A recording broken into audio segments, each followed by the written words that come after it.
Welcome to This Explainer, where we're going deep inside the bureaucratic machinery of the United Nations. We usually just see the end results of global interventions, right? The big announcements and shiny projects. But today, we're actually going to see how global change is engineered from the inside out.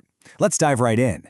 So UN Habitat has this lofty, absolutely critical mandate directly from the UN General Assembly to promote socially and environmentally sustainable towns and cities. They're basically the central hub for all urbanization and human settlement matters on the planet. We're literally talking about building the future of sustainable cities here. But looking at a massive goal like that, you really have to ask yourself, how does a huge global agency actually get this done without, just collapsing under its own weight?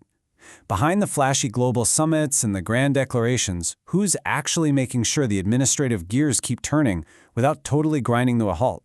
Well, today we're mapping out the strategic guide for the director of the Corporate Management Division. We'll break it down into 6 quick chapters. First, the UN Habitat Mission. 2, the Strategic Engine Room. 3, Money, People, and Strategy. 4, Bridging HQ and the Field.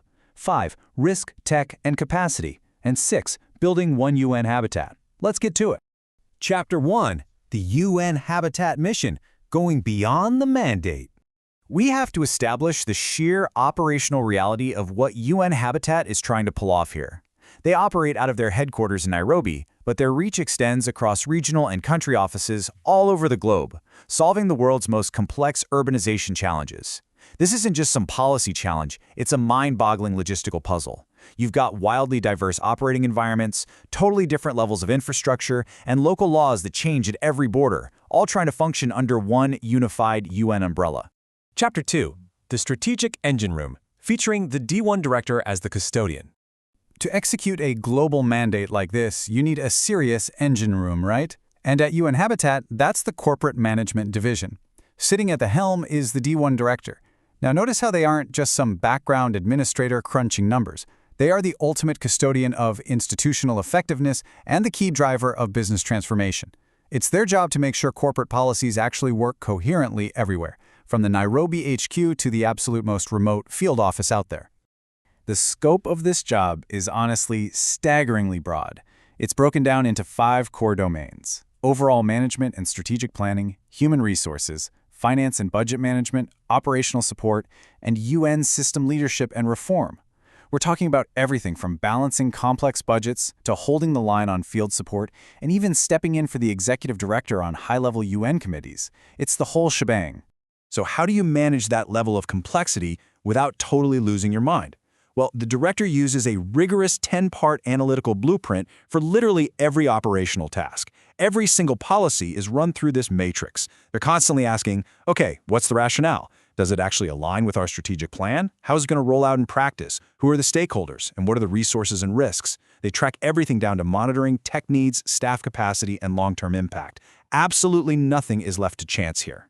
Which brings us to Chapter 3, Money, People, and Strategy. Basically, fueling the engine.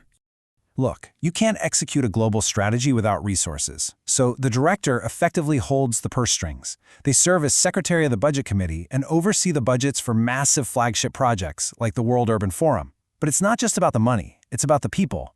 They have to navigate incredibly complex hiring strategies to make sure there's real geographical and gender balance across this massive global workforce, all while prepping reports for the Fifth Committee, which is the UN's main budgetary arm. And what's cool is they don't just, shout corporate policies from an ivory tower. They actually follow a strict 4-step phase timeline to translate policy to action. It starts with scoping, moves into drafting and heavy technical consultation, goes through a formal review, and finally hits dissemination and implementation.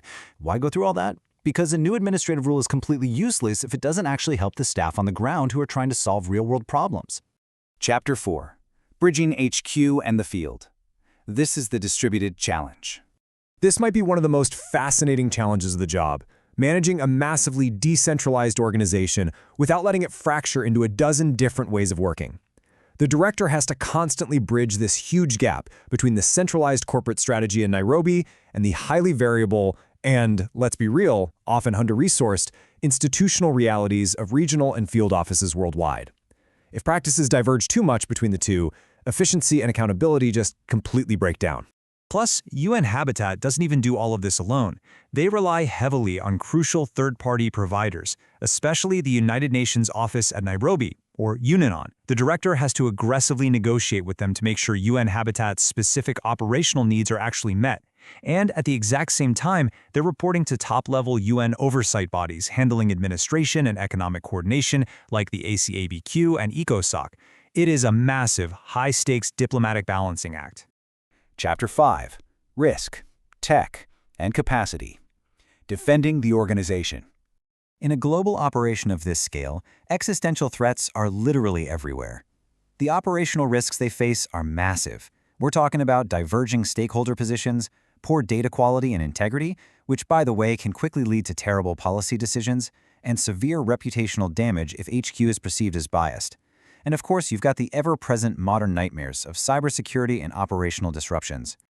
So how on earth do you defend against all that? Well, the source material points to a clear strategy: mitigating risk through incredibly transparent consultation and hands-on capacity building.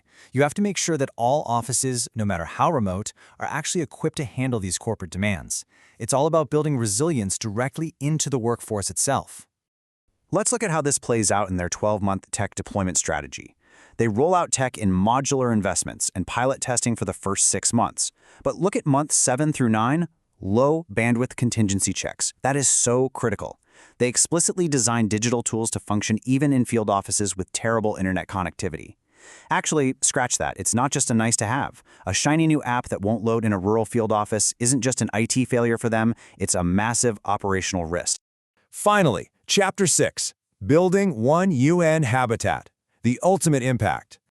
Everything we've unpacked today, the budgets, that intense 10-part matrix, the tech deployment, it all culminates in one overarching long-term goal: to foster a cohesive One UN Habitat approach across headquarters, regional, and country offices. The true impact here is forging a world where administrative practices don't splinter off, but instead function as a single, well-oiled machine all over the globe. Now, the work of the Corporate Management Division is largely invisible to the outside world. Let's be honest, no one is writing flashy headlines about optimized internal workflows, but here's what you absolutely need to take away from this. Reducing internal friction is exactly what frees up the time, the budget, and the resources required to actually save these cities. That internal efficiency directly translates into better lives for the communities they serve. Which leaves us with a pretty provocative thought to end on. We always celebrate the frontline humanitarian workers, and rightly so, but we completely overlook the administrative engine room. If the gears of global administration, the budgets, the hiring, the IT infrastructure, if they just stop turning, how quickly does all that vital humanitarian progress grind to an absolute halt? Turns out, to engineer global change, you first have to engineer the machinery that delivers it.